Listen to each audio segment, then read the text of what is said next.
All right, good morning, everybody. Welcome to the November 3rd Thursday Web Forum. I'm Hillary Morris. I work on user support and communications for both the South Atlantic and the Southeast Conservation Blueprints. And for the last several years, we've been hosting this Web Forum on the third Thursday of every month here at 10 a.m., just to give folks like you a chance to ask questions and provide input to help guide the conservation future of our region. So I'm going to start out with our usual agenda.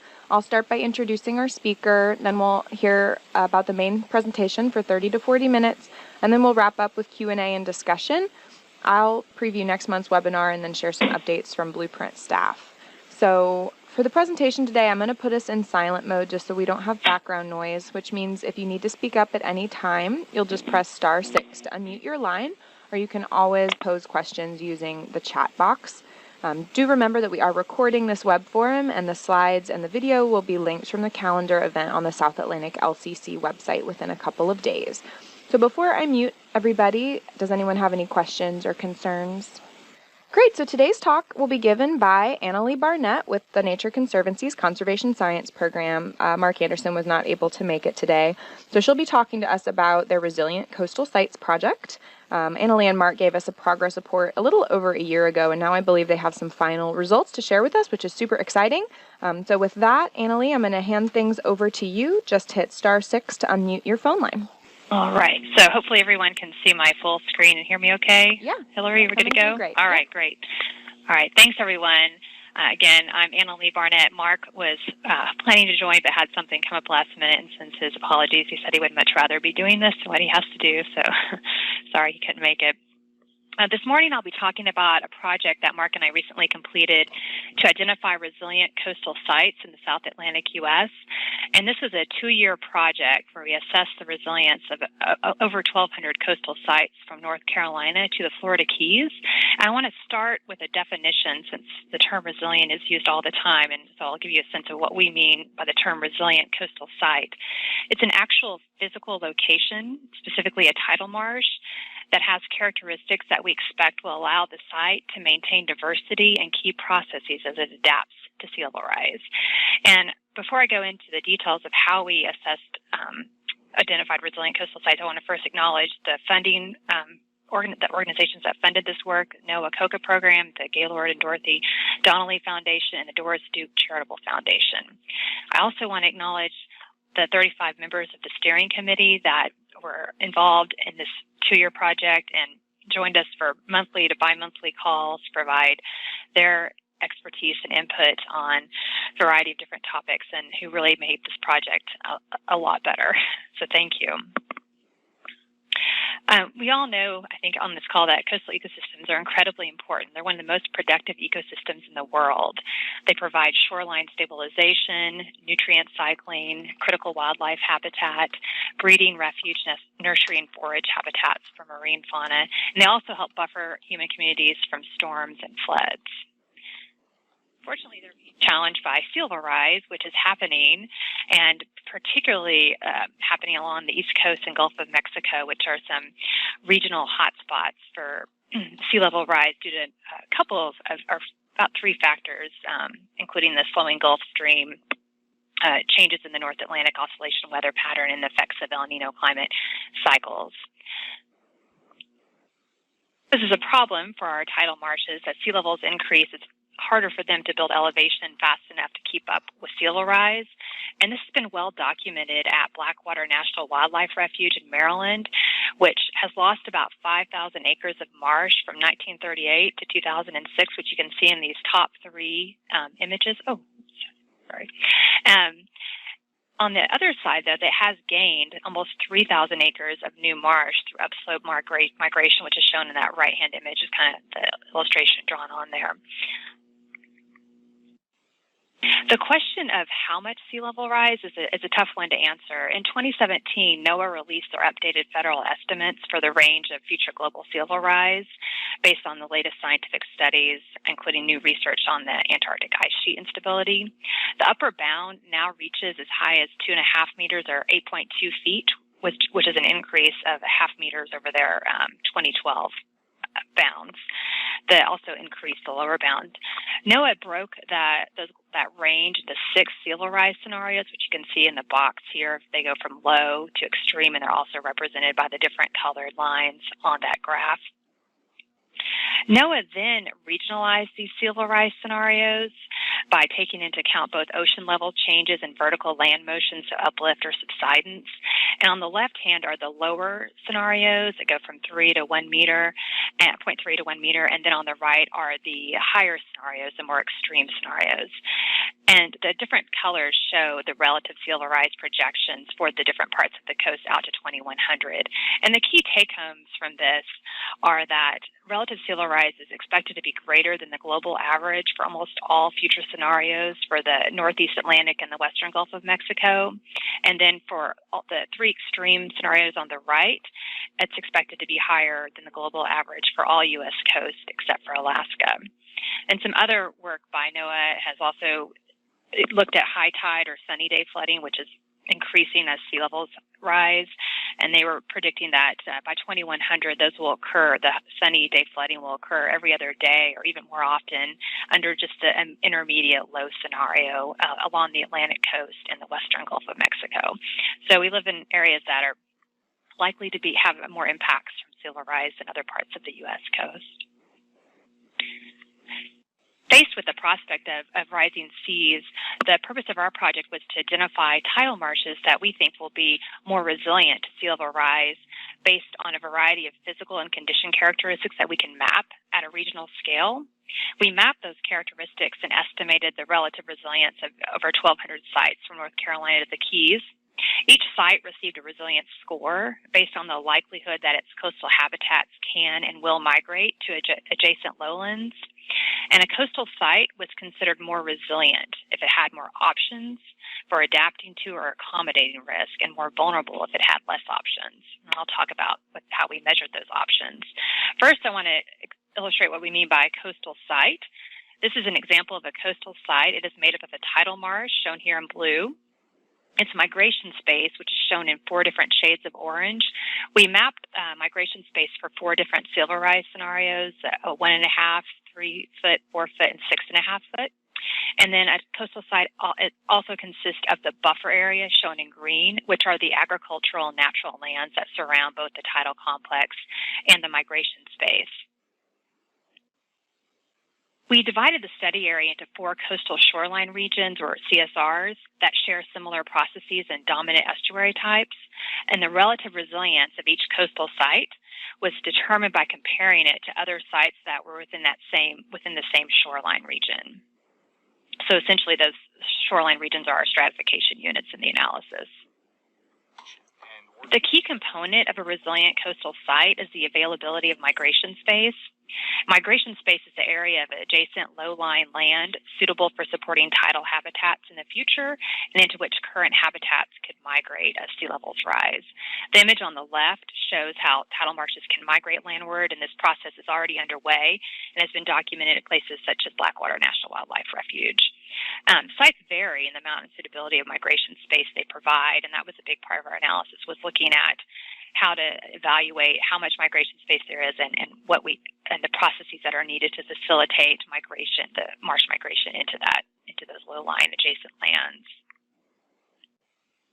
So the site shown here is expected to be resilient relative to other sites within its shoreline region based on a suite of physical and condition attributes we calculated.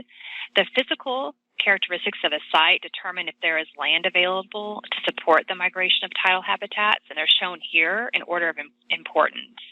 So in our model, a large tidal marsh that has access to a large migration space is likely to be more resilient than a small marsh that doesn't have much migration space. And I'll talk about each of these physical attributes in more detail. I want to note we calculated attributes for the buffer area as well, but those only comprised a small, about 10% of the total resilience score. So for time purposes, I'm not going to go into the buffer area attributes, but that information is all available in the final report for this project. So in today's talk, I'll be focusing on the attributes we calculated for the tidal marsh and the migration space. And the first attribute I'll talk about is migration size. It was the most important attribute, physical attribute. And as you can see here, we're looking at the migration space for the 6.5-foot sea level rise scenario, shown in that kind of dark orange. And the tidal marsh, again, is shown in blue. So a large migration space is an essential condition for a tidal complex in the future, although we don't know exactly how closely the space and the future size will correlate. But we agree that it is the availability of migration space gives that marsh a chance to move into it. And the relationship between a tidal complex and its marsh migration space can be simple or complicated. Some tidal marshes have many migration space areas that they're associated with, and some just have one. So we calculated the total amount of migration space for each sea level rise for the tidal marshes. For each attribute, we converted them to standardized normal scores, or Z-scores, relative to their coastal shoreline region, and that's what we're looking at here in this map on the right. And we assigned all the Z-scores to one of 7 categories, ranging from far above average, which is in the dark green, or the far below average, which is in brown. And the key takeaway from this map and all the other maps that I show that use the same legend is that sites in green had more of a beneficial attribute, and sites in brown had less of that attribute. So here you can see that there's quite a bit. The sites in Georgia, South Carolina, and some parts of North Carolina have a lot of migration space relative to other sites within their coastal shoreline region. The next most important attribute was tidal class diversity and evenness. So the types and proportion of estuarine habitats expected to occur in the migration space are partially a function of the type and proportion of tidal classes that space encompasses. So using the NOAA marsh migration data that we used to derive the migration space, we calculated what the future tidal classes were estimated to be using that data set. And we then calculated how evenly distributed those classes were within that migration space using a Simpson's index, evenness index, as a measure of both the diversity and evenness. And this top image shows a site where the 6.5-foot migration space scores low for future tidal class diversity because it's predicted to be comprised mainly of that pink tidal flat class. Whereas the image on the right shows a site whose migration space for the 6.5-foot scenario has more evenly distributed, a greater number of future tidal classes, and they're more evenly distributed. So you've got some of the transitional marsh, estuarine marsh, and tidal flat. And there's also actually a little bit of the palestrin marsh, but it's hard to see with that satellite image underneath it. Again, we translated the scores to our Z-scores stratified by coastal shoreline region. Sites in green were predicted to have more tidal classes that were more evenly distributed in their migration space. Again, this is looking at it for the 6.5-foot scenario. The third attribute we looked at was shared upland edge. So the migration of existing tidal habitats into the adjacent lowlands is facilitated by having migration space that's directly adjacent to those existing habitats, and having a high proportion of the tidal complex's upland edge or upslope edge that's shared with its migration space, we think will help it move into that space. Whereas if only a small part of the tidal marsh is touching its migration space, it might be harder for all of the marsh to move into it. So we calculated how much of the marsh's upland or upslope edge is shared with migration space, and you can see this site in the top has most of its migration space at the far end of the site. This works, yeah, I can see my cursor. And whereas this site, this marsh here in blue, it's rather large, has a lot of migration space surrounding most of the marsh. So its actual shared edge was 62%, whereas the top one had only 34% of its upland edge shared with migration space. Again, translated those values to Z-scores, so you can by CSR, so you can see how the sites compare to each other in terms of how much of their upland edge is shared with migration space. The last physical attribute we examined was simply the tidal marsh size or tidal complex size, which you can see here. We broke into different size classes. The lighter blue sites have a smaller marsh areas, whereas the dark blue have large ones. And we again translated those values to Z-scores, and you can see we have some pretty large sites in Georgia, South Carolina, North Carolina, and along the northern Florida coast. We combined these 4 physical attributes for the tidal complex and migration space into a final physical score, and the weights that we used are shown underneath each attribute. The weights range from 1 to 5, with 5 indicating that particular attribute we think has the most influence on a site's physical characteristics of the ability of that site to migrate, to access its migration space. And here is that final physical score, again, stratified by coastal shoreline region.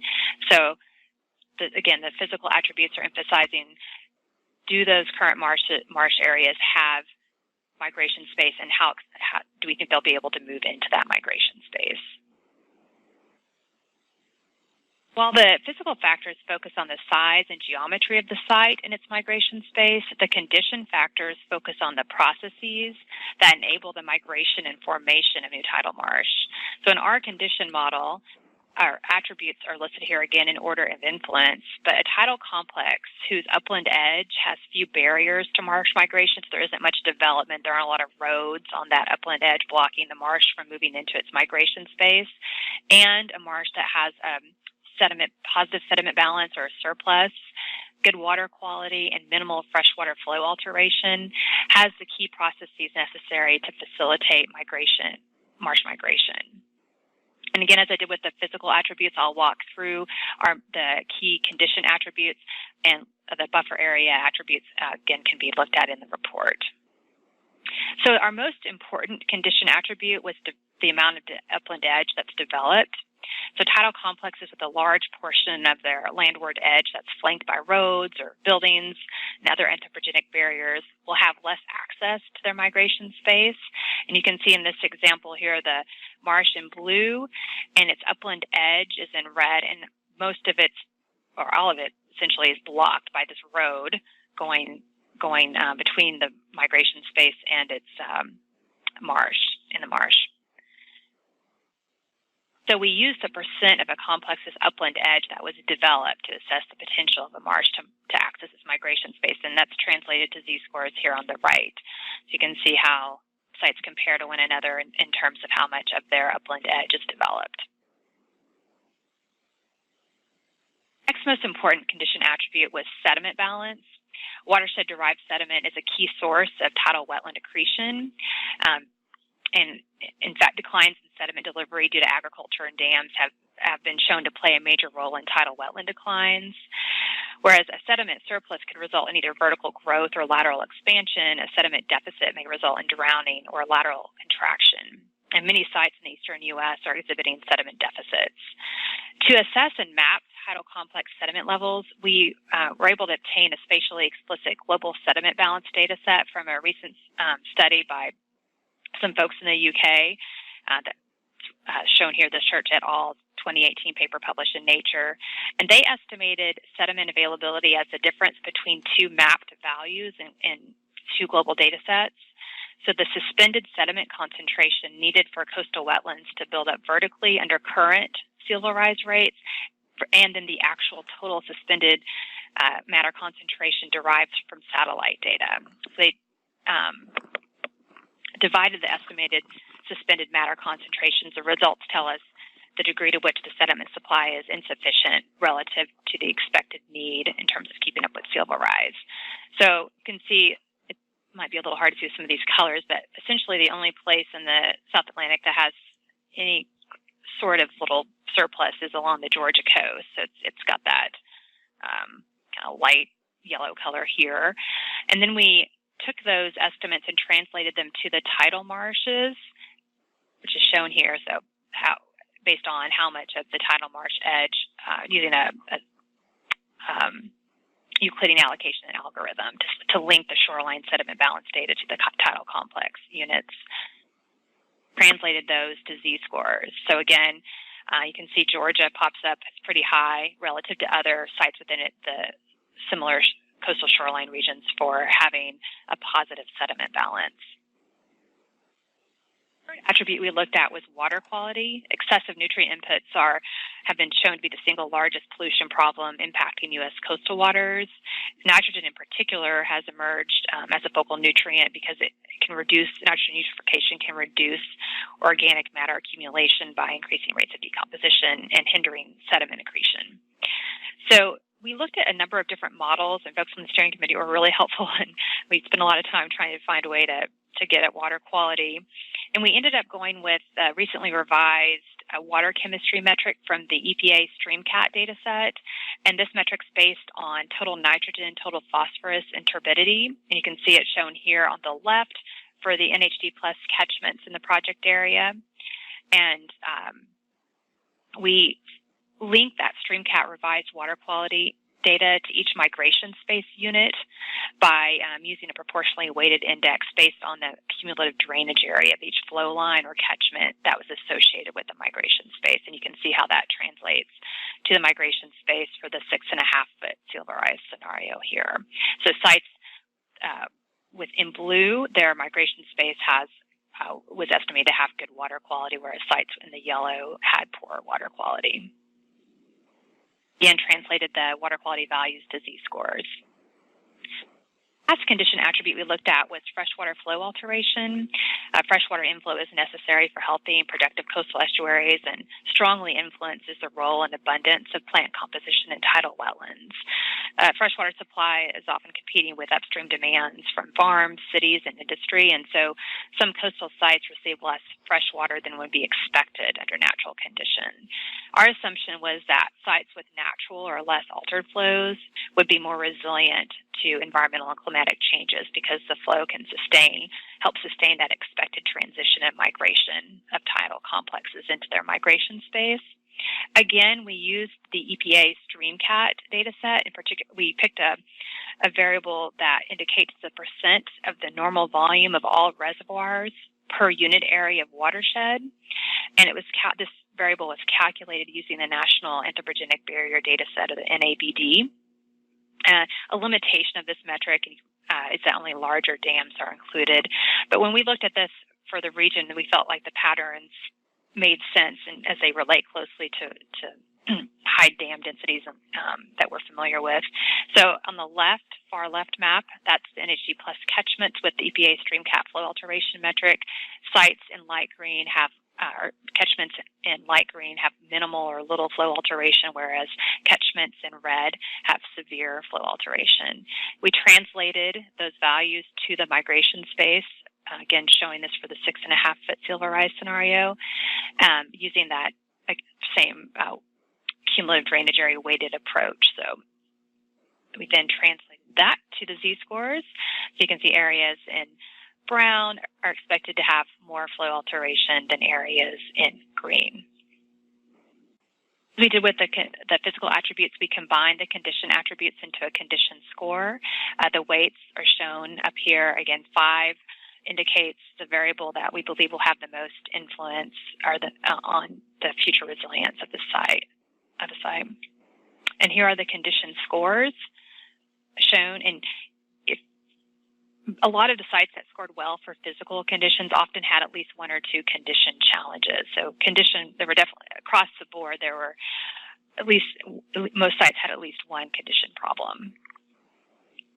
So again, just recapping what is a resilient coastal site, it's based on looking at both physical and condition characteristics that we then combine and to get a resilient score. So the final score for the tidal complex and its migration space was calculated for each site using a weighted sum of the physical and current condition characteristics.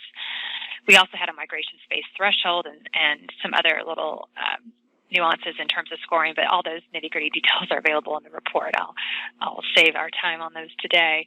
And so again, sites in green are expected to be more resilient relative to other sites within their shoreline region, whereas sites in brown are expected to be more vulnerable. Sites in that yellow color had average resilience relative to other sites within their shoreline region. We conducted this analysis also for the Gulf of Mexico region, I want to note, and here's an example of a site that we identified as resilient in our Gulf of Mexico analysis, and that has also been identified as resilient in some in a recent publication, showed the Raven Stump from 2016. So this particular area is the Big Bend region of Florida, along Florida's Gulf Coast. So it's literally the Big Bend in Florida.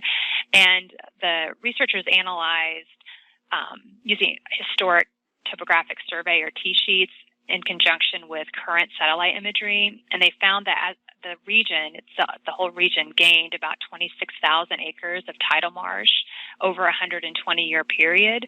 And during that time, there was also almost a foot of sea level rise. And you can see here in this top image, the marsh was able to move into its migration space, shown in pink, and it had a lot of its edge of the existing marsh was shared with migration space. So this particular area is a good example of how the marsh was able to move because it had good access to a large migration space area. This was done at a regional scale. There were sites within that region that experienced more loss than gain, and that's shown here in this bottom image. This particular area, the marsh loss is shown in blue, and it doesn't have much migration space. This area is more urbanized than other parts of the Big Bend region, which generally is is a pretty undeveloped area of Florida. So it's just an interesting example of a site that's been documented to be able to keep pace, actually outpace sea level rise through the marsh migration. The results from our project, we think, could be used in many different ways to inform conservation and management decisions, and I'll show 6 examples. The first one is land protection. Our South Atlantic has some large and pretty amazing tidal marshes, and we've done a decent job of protecting them. But by focusing land acquisition on the migration space of a resilient site, we can provide that physical stage on which future habitats can adapt. And in this example, which is west of Charleston, South Carolina, this particular migration space is not currently protected, which those areas are shown in green. You can see some in the lower part of the image. And if it were protected, it could provide about 28,000 acres of new coastal habitats in the future. Similarly, we can look at areas that are predicted to be developed in the future. This map here is showing a site in North Carolina that, based on a land transformation model developed by some folks at Purdue University, and predicts future urbanization out to 2100. You can see where those white arrows are. That migration space area is expected to be developed or predicted to be developed by 2100. So this could be another area to help identify or prioritize for land protection. We can also use the results to look at restoration opportunities. Managing for resilience means maintaining or improving a site's capacity to adapt to climate shifts and disturbances. So managers can work with these sites by limiting degradation, preserving, or improving the condition of that physical stage. And here is an example, also from North Carolina, where the migration space of these 3 tidal marshes scored below average for water quality. So there's migration space available, but poor water quality might be something that could be investigated as a restoration priority in this location. Similarly, this site here along the Savannah River was identified as having its migration space below average flow alteration, which is not surprising given all the dams in this area.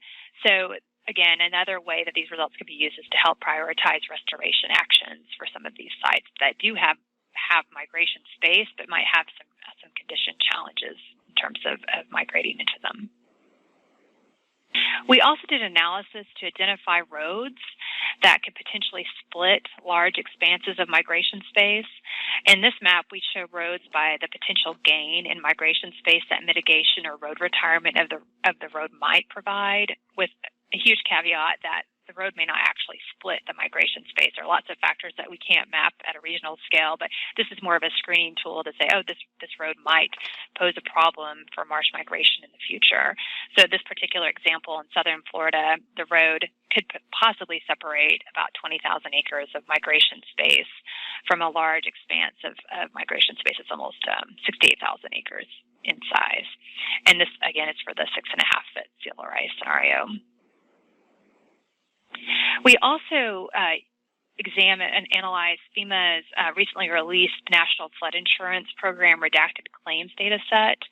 And we processed, I guess, about 500,000 records for the South Atlantic states and found that the migration space frequently had a lot of locations with multiple claims since 1970. And here's an example in the Pamlico Sound of North Carolina, where the migration space of this resilient site has experienced a large number, almost 700 National Flood Insurance Program claims since 1970.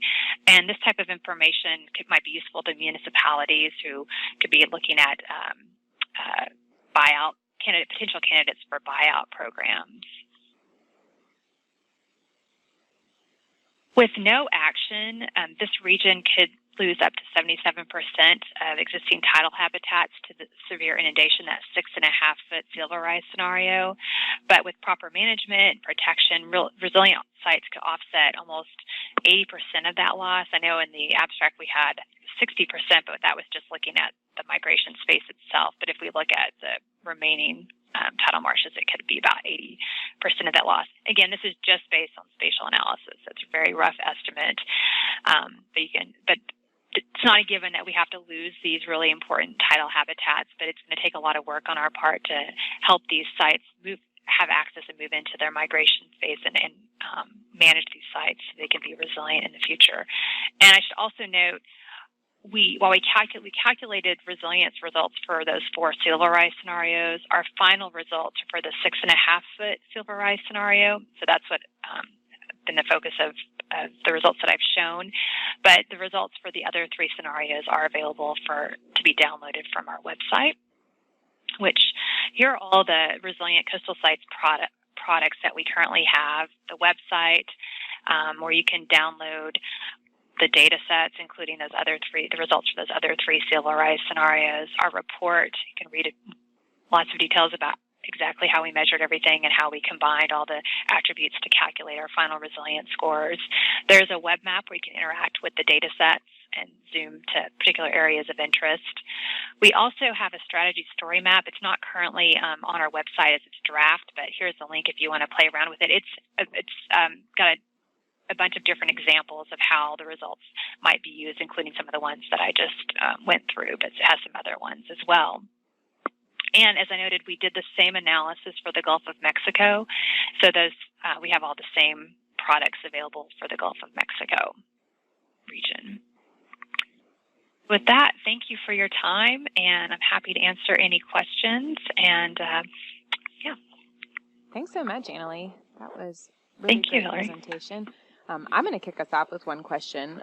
We're in the South Atlantic and the Southeast blueprints. We've used your resilient land analysis quite a bit, and so I assume I probably know the answer to this, but just wanted to confirm that your average, below average, those Z-score categories, are those matching the same kind of standard deviations from the mean bins that you use in resilient lands? Yeah, it's the same approach that we use to calculate. And I should also note the migration space areas of resilient sites will be going into our resilient lands tool, which is probably, if folks who are familiar with our terrestrial resilience results, that's where you can go and draw a polygon and calculate the score. And currently, we've kind of got the coastal area grayed out because the terrestrial resilience didn't take into account any sort of sea level rise processes. So the results of this supersede the results of the terrestrial analysis in the coastal zone area, and will be added shortly to the resilient lands tool.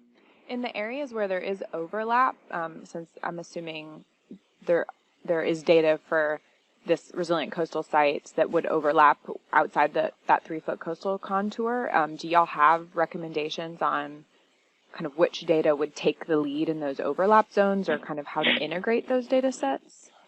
Yeah, and that's done in that tool. So if it will give you if it's outside the coastal zone, then the terrestrial resilience results take precedent. Gotcha. Okay, that's awesome. Thanks for explaining that. Sure. Well, I'm going to open up the floor to additional questions. I'm going to take us out of silent mode, and I'll just ask that people please be mindful of managing their mute button on their phone so that we don't get background noise. Okay. I'll jump in. This is John Faustini. Thanks. That was a really, really great presentation, Analie. Thanks, John. And it's very as I expected. But so I'm curious now. So the approach, you have the different sea levels that sea level rise scenarios that determine the outcomes or how much space is available. But that's kind of a static view. I mean, doesn't so it's not. There's no rate dependency there, which we do know has an effect on how marshes are able to move and that kind of thing. So how do you think that plays into it? If you're interpreting this, because it seems like if you're going for those higher sea level rise scenarios, that's a much higher rate of increase, and it might affect what actually would play out.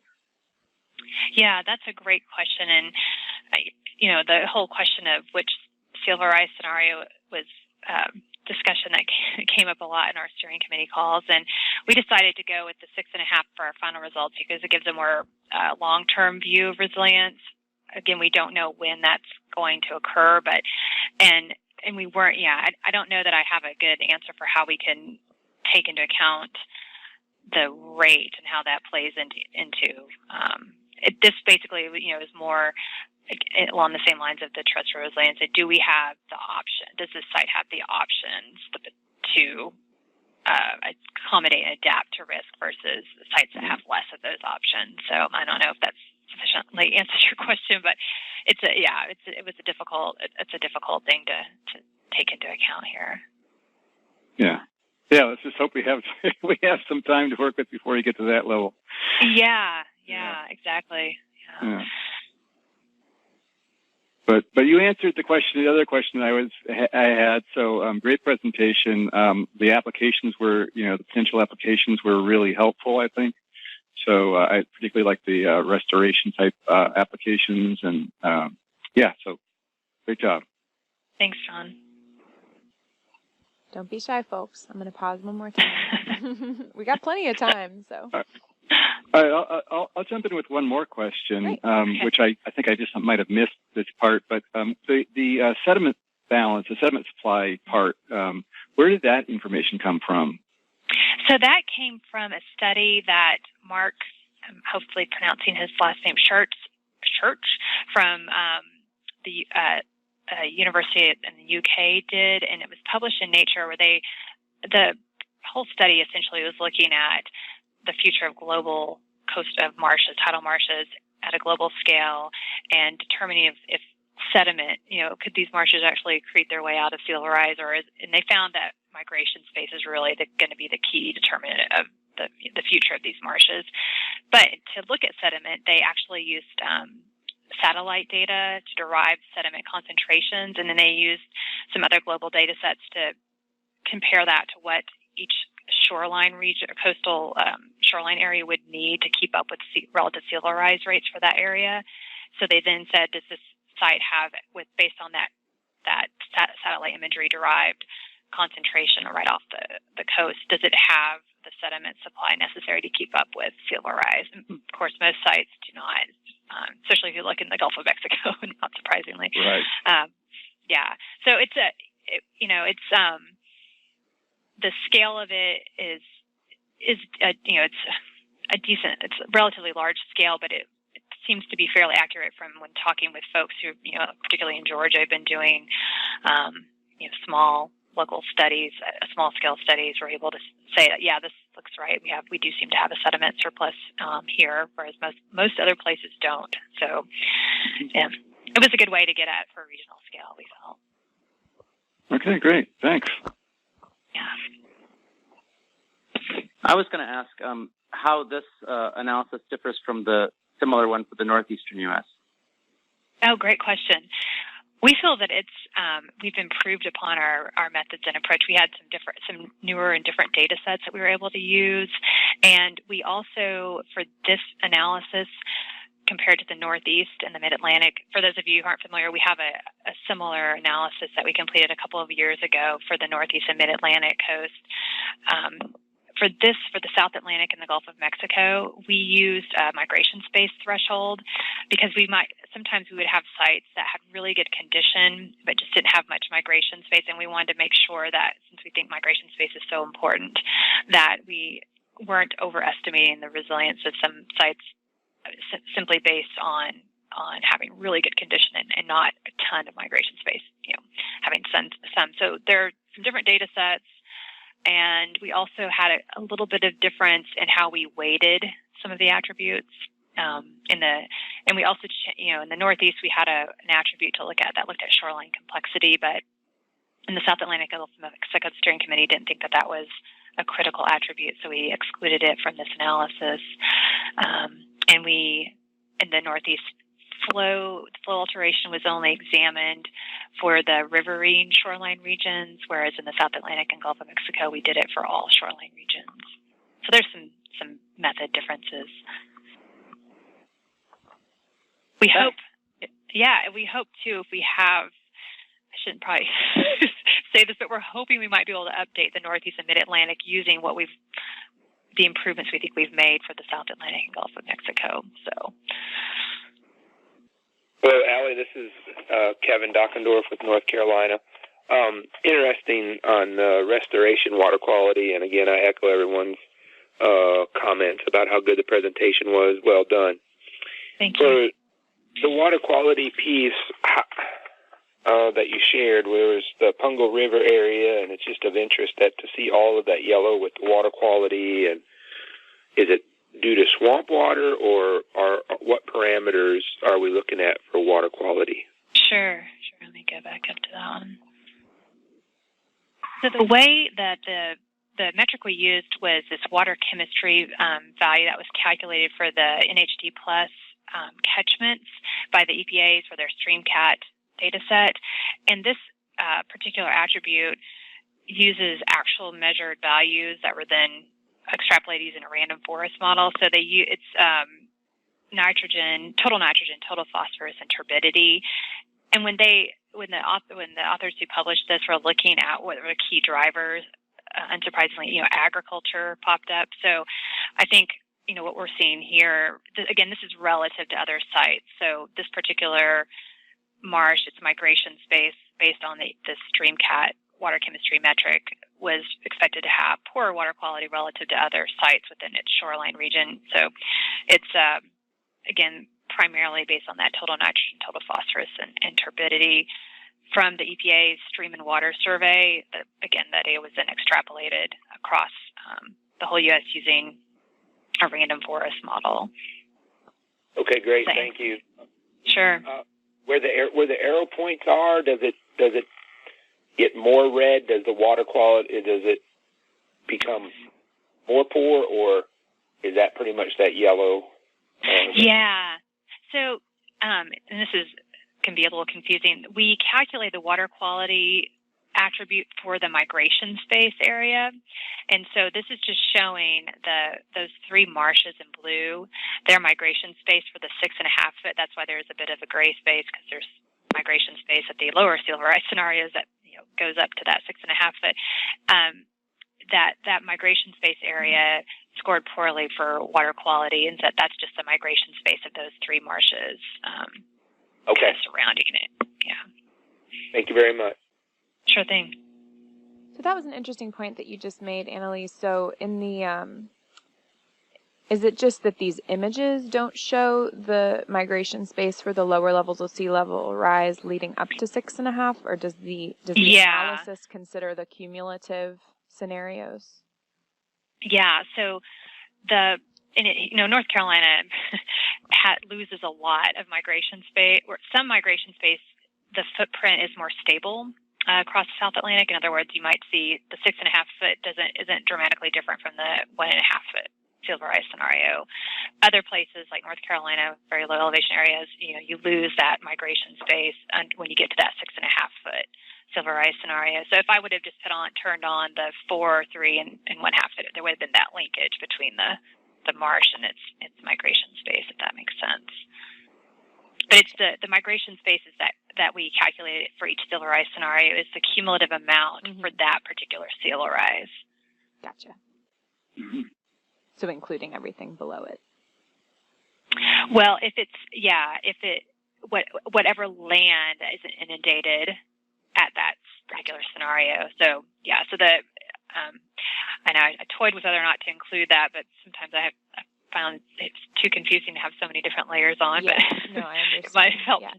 Yeah, always. Off the top of your head, do you have any more information you could share about that Purdue land transformation model? That was one I had not heard of that I was curious, how that compares to other urbanization models that are available for our region. Yeah, and I haven't compared it to some of the other, I think some of my colleagues did that. It was published in 2013. It's Tayabi et al. 2013, and it's the land transformation model developed by the Human Environment Modeling and Analysis Laboratory at Purdue. And I have a link. Hi, how you doing? I'm well. Sorry. That's okay. There is a link both in our story map and then in our report that shows, you can link to that paper. I believe the data set is password protected and we had to get it directly from the author. Okay. That might be one reason. Yeah, I'm not aware of it. Yeah. Available. Cool. Yeah. All right, folks, I'm going to pause one more time. Please feel free to jump in. We can do another probably 5 minutes of Q&A if anything else is on your mind. All right, hearing none, I'm going to move on, but we'll have a chance to pause again for questions at the end. So I'm going to take back presenter power here. So next month's web forum, we're actually not going to have one. We've canceled that one. It's just getting pretty close to the holidays. So we will be back in the new year on January 16th, right here at 10 a.m., same time, same connection information as today. And I don't have someone totally nailed down for January yet, so please just stay tuned. I'll put a flyer in an upcoming newsletter to show the next 3 months of web forums. So just keep an eye out for that, and you'll get a reminder email if you're signed up for the South Atlantic Blueprint listserv. I want to wrap up with a couple of staff updates. We've released the latest draft, or latest final version of the Southeast Conservation Blueprint, version 4.0, along with a report on progress toward the Southeast Conservation Adaptation Strategy goal called Recent Trends in Southeastern Ecosystems. So I'm going to hand things over to Rua to just give a little bit more information on that.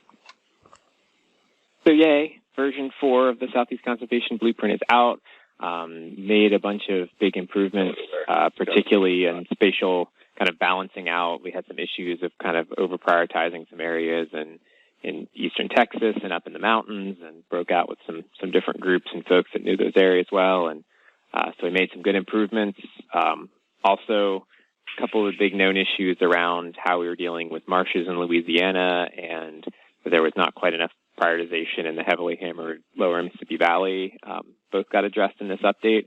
So some of the biggest things that people usually see when they look at the blueprint, we've improved and pretty much, for the most part, resolved them all in this next version. So still plenty of room for improvement, but a lot of big changes. The other exciting thing, although it's still fairly rough, is the marine extent now wraps all the way around Florida, going all kind of federal waters around Florida, and then so that's an exciting expansion.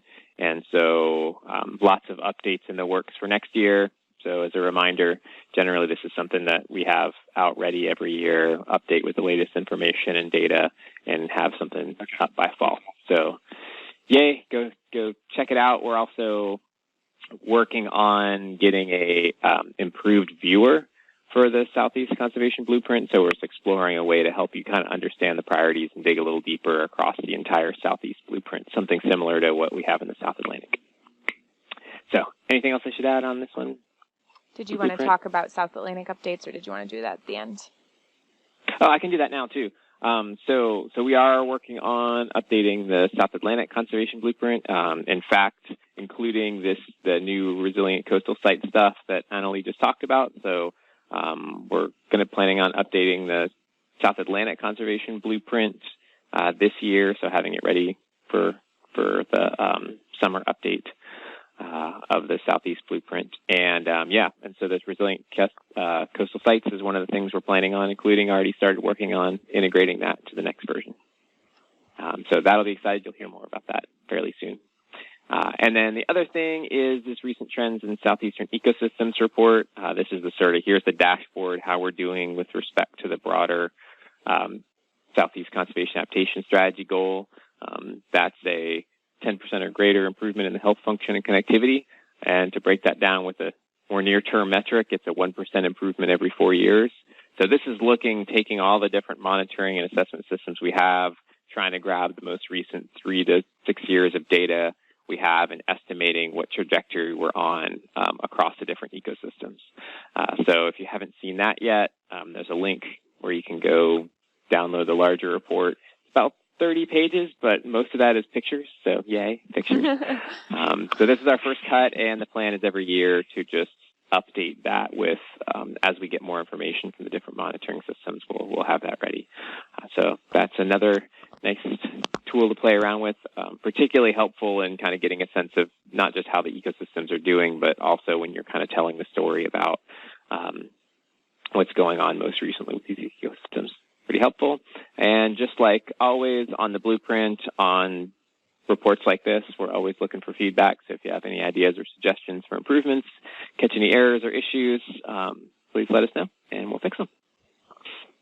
Great. Thanks, Rua. So that's it for updates from us. I'm going to pause one more time for questions if anything else has occurred to you to ask your blueprint staff or to ask Analie. Okay. Well, in that case, I'll just wrap up with my closing slide that I always like to use. If you want to get more involved in the South Atlantic or the Southeast Blueprint, definitely encourage you to join either the South Atlantic Blueprint newsletter. You can sign up at southatlanticlcc.org, or I meant to add that you can also sign up for a CCAST newsletter now as well at ccastsoutheast.org. If you have questions, want to get more involved, you can always reach out to your blueprint staff. That's me and Amy and Louise and Rua and Mallory here in Raleigh. And then, of course, we encourage you to explore the Conservation Blueprint online, and if you need help using it to inform a decision or support a grant proposal, user support staff are standing by to support you. So please definitely get in touch if you're interested. That's it. That's all I have for today. So thanks again, Analie, for that wonderful presentation. I'm really looking forward to digging more into that coastal sites data. And hopefully we will see you guys in the new year. Everyone have a wonderful holiday.